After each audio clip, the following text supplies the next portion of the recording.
250 वर्षसम्म राजा महाराजाले यो देशलाई कहाँ पुर्याए नेपाली जनताले बिर्सेको छ। मूर्ति चोर को हुन्?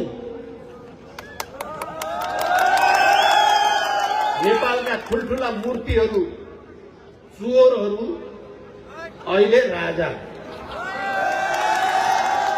भाइमारा को हो? भाइमारा को हो? आफ्नै वंश मास्नेले त्यहाँ आएर अहिले फेरि दाग लगाउन मिल्छ?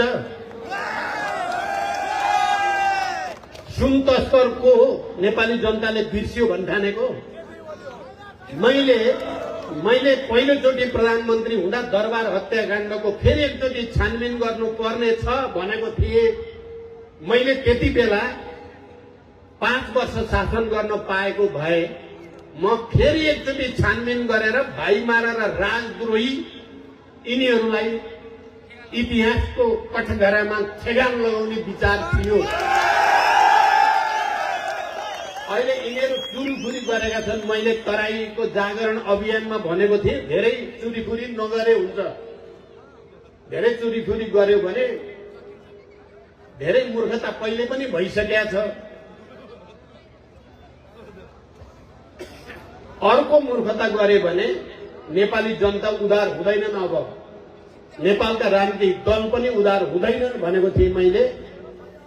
त्यसकारण हामी सबैले आवाज उठाउनु पर्यो। त्यति भयानक दरबार हत्याकाण्ड गर्ने मान्छेहरू त परिवारभित्रै थिए नि, उनीको परिवारभित्र। सबैले बुझेछ नि नेपाली जनताले को हो मुख्य त्यसको प्लानर, त्यसको मास्टर माइन्ड को हो भन्ने जनतालाई थाहा छ। बिर्से भन्ने ठानेका छन् तिनीहरूले। तिम्रा आसेपासेहरूले त आफै लुट्न पाइन्छ कि भनेर तिमीलाई बोक्न सक्छन्। तिमी बढी उचालियौ भने या विदेशीका एक दुईटा फोटो टाँसेर उनको घरमा आउँछु कि भन्ने सपना देखेको हो भने त्यो दिवा सपना हुनेछ। त्यो भ्रममा नरहन चाहिँ हामी अपिल गर्छौँ।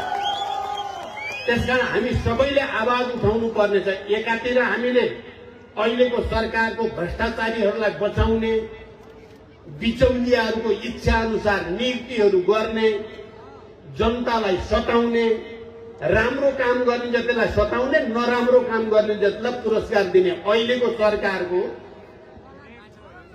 काम त्यही भएको छ।